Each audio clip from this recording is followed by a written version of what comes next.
बिस्मिल्लाहिर्रहमानिर्रहीम अस्सलाम वालेकुम। मैं हूं राकील हसन गुमन। नाज़रीन, पाकिस्तान सुपर लीग सीजन 9 को इख्तिताम पजीर हुए अब ऑलमोस्ट 48 घंटे गुजर चुके हैं और इस वक्त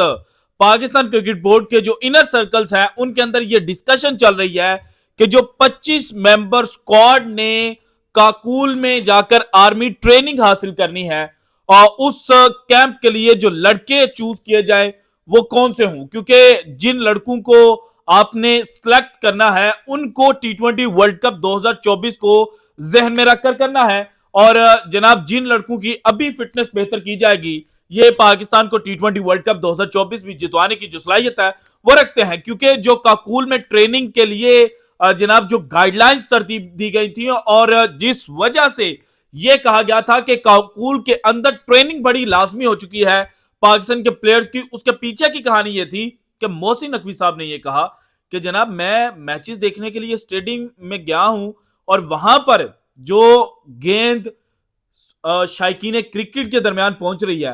वो पाकिस्तानी बल्लेबाजों के जो बल्ले हैं उनको लगकर नहीं आ रही, बल्कि वो किसी फॉरनर के बल्ले को लगकर आ रही थी। सो पाकिस्तान के खिलाड़ियों का जो फिटनेस स्टैंडर्ड है वो यहां से जनाब मोहसिन नकवी साहब की आंखों में खटकना शुरू हुआ और उन्होंने कहा कि चलो भाई चलो, सारे के सारे जो है वो टी20 वर्ल्ड कप खेलने वाले लड़के काकुल में जाकर जरा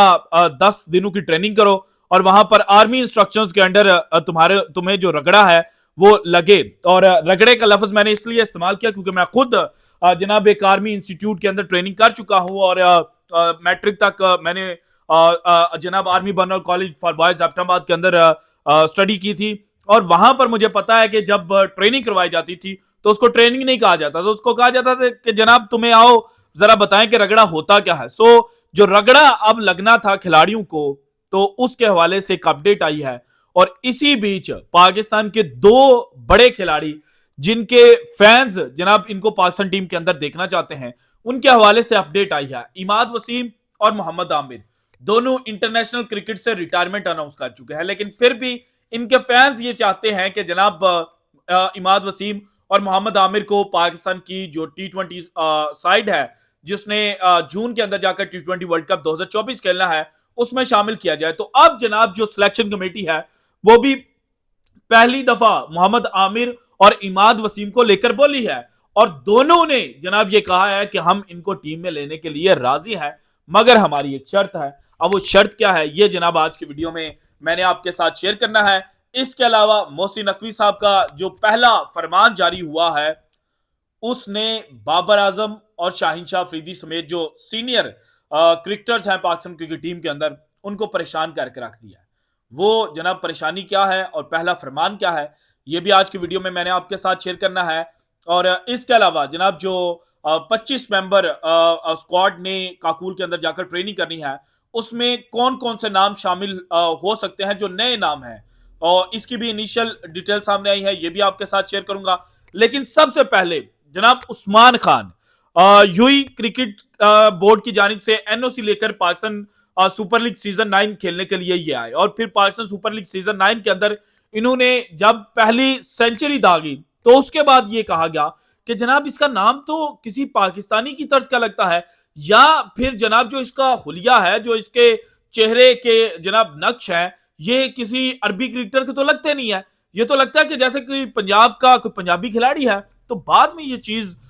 डिस्क्लोज हुई कि उस्मान खान जो है वो असल में पाकिस्तानी ही है और उस्मान खान का ताल्लुक कराची से भी नहीं बल्कि शेखुपुरा से है और उसका जो रीजन बनता था वो सियालकोट रीजन बनता था। लेकिन 2012 में उस्मान खान ने ये फील किया कि सियालकोट रीजन के अंदर शायद उनकी जो जगह है वो नहीं बनती, सो इसलिए वो कराची मूव कर गए और कराची में जाकर उन्होंने क्रिकेट खेली। सरफराज अहमद का जो क्लब था उसके लिए भी उन्होंने क्रिकेट खेली, फिर मुख्तलिफ जोन जो है कराची डिस्ट्रिक्ट के उनके लिए भी क्रिकेट खेली। लेकिन वहां पर क्रिकेट खेलते हुए उनके साथ जनाब एक जो बाइसनेस है वो रखी गई। और खुर्रम मंजूर की अगर मैं बात करूं तो खुर्रम मंजूर ने यह कहा था कि जनाब उस्मान खान जब पाकिस्तान से दिल बर्दाश्ता होकर गया था तो उस वक्त उसको ये नहीं था कि उसको चांस नहीं मिल रहा, बल्कि उसको ये कहा गया था कि ये मुंह और मसूर की दाल कि तुम्हारी जो शक्ल है वो क्रिकेटर वाली है ही नहीं, आपने किसी के ऊपर इतना बड़ा जुमला कस दिया था। वो बंदा जनाब शुक्र है कि डिप्रेशन के अंदर नहीं गया, बल्कि उसने जाकर यूएई के अंदर क्रिकेट खेलनी शुरू की। फिर यूएई ने उसको कॉन्ट्रैक्ट दिया और फिर जनाब ऑल ओवर द वर्ल्ड उसने जो अपना नाम है वो रोशन किया। और अब पीएसएल सीजन 9 के अंदर जिस तरह से उसने जनाब रन स्कोर किए हैं, तो leading run scorer Babar Azam की बजाय जो best batsman of the tournament का अवार्ड है वो भी उस्मान खान को दिया गया। और उस्मान खान ने पिछले दिनों जो इंटरव्यू दिया था ईएसपीएन क्रिक इन्फो को, वहां पर उन्होंने ये बताया था कि जनाब मेरे अभी 14 माह रहते हैं यूई क्रिकेट के लिए फुली एलिजिबल होने के लिए। सो अब जनाब पाकिस्तान की जो सिलेक्शन कमेटी, जिसने इनिशियली ये कहा था कि जो 25 मेंबर स्क्वाड जिसने जाकर काकूल के अंदर ट्रेनिंग करनी है उसमें उस्मान खान को कंसीडर नहीं किया जाएगा, क्योंकि उस्मान खान अब पाकिस्तानी नहीं बल्कि यूएई के क्रिकेटर है। तो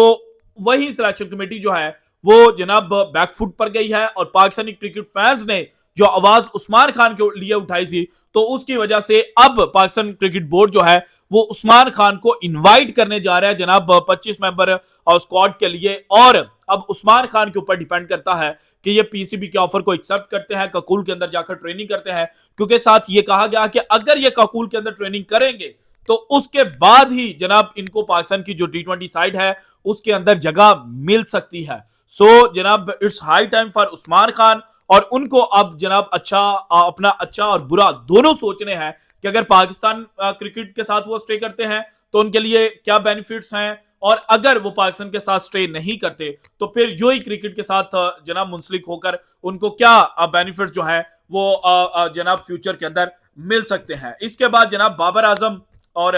पाकिस्तान के कुछ जो सीनियर तरीन खिलाड़ी हैं उन्होंने पीसीबी को यह कहा था कि जनाब देखें अभी चंद दिन हुए हैं पाकिस्तान सुपर लीग सीजन 9 का एंड हुआ है, और उससे पहले भी पाकिस्तानी क्रिकेटर्स जो हैं वो दौरे न्यूजीलैंड के ऊपर थे। उससे भी पहले की बात की जाए तो ऑस्ट्रेलिया के दौरे पर थे। उससे भी पहले की बात की जाए तो पाकिस्तान ओडीआई वर्ल्ड कप खेलने गया। उससे भी पहले की बात की जाए तो पाकिस्तान एशिया कप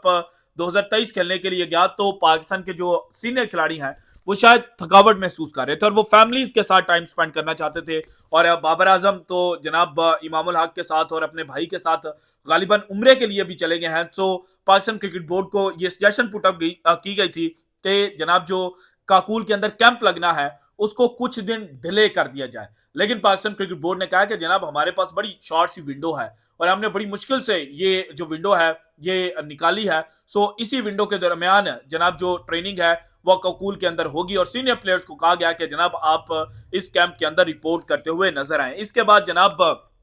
मेहरान मुमताज पिशावर जल्मी की जिसने नुमाइंदगी की है पीएसएल सीजन 9 के अंदर, उनके हवाले से, और इब्रार अहमद जिन्होंने क्वेटा ग्लैडिएटर्स के लिए जनाब बड़ी बेहतरीन बॉलिंग की है इस सीजन के अंदर, इन दोनों का नाम जो है वो जनाब कैंप के अंदर शामिल करने की खबरें जो हैं वो सामने आई हैं। जबकि इमाद वसीम और मोहम्मद आमिर के हवाले से जो सिलेक्शन कमेटी है उसने ये कहा है कि जनाब जब तक इमाद वसीम ऑफिशियली अपनी रिटायरमेंट विड्रॉ नहीं करेगा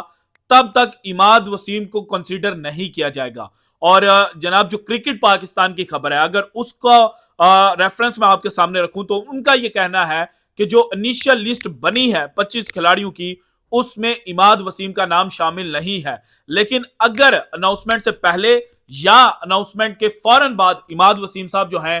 वो जनाब अपनी रिटायरमेंट विड्रॉ कर लेते हैं तो इस सूरत हाल में इमाद वसीम को जनाब उस कैंप का हिस्सा बनाया जा सकता है। सब जबकि यही कंडीशन जो है वो सिलेक्शन कमेटी ने मोहम्मद आमिर के लिए भी रखी है, क्योंकि शाहिद खान अफरीदी कुछ दिन पहले ये स्टेटमेंट दे चुके हैं कि मोहम्मद आमिर अभी भी जनाब पाकिस्तान की जो प्लेइंग 11 है उसका हिस्सा बनते हैं और इनको जनाब उन्होंने हारिस रऊफ, शाहीन शाह अफरीदी और नसीम शाह की कैटेगरी के अंदर पुटअप किया था। हालांकि मुझे लगता है कि मोहम्मद आमिर इन तीनों की जनाब जो कैटेगरी है इनसे ऊपर की चीज है, लेकिन जब तक मोहम्मद आमिर अपनी रिटायरमेंट विड्रॉ नहीं करेंगे तब तक सिलेक्शन कमेटी उनको जनाब ना किसी कैंप के अंदर बुला सकती है और ना ही उनको पाकिस्तान की कौमी टीम की सिलेक्शन के लिए कंसीडर कर सकती है। So this is it from today's episode. अगर आपको वीडियो पसंद है तो लाइक कीजिएगा, ज्यादा से ज्यादा शेयर कीजिएगा, अपनी कीमती राय का इज़हार लाजमी कीजिएगा और अगर आपने अभी तक चैनल को सब्सक्राइब नहीं किया तो कर दें। शुक्रिया, अल्लाह हाफिज।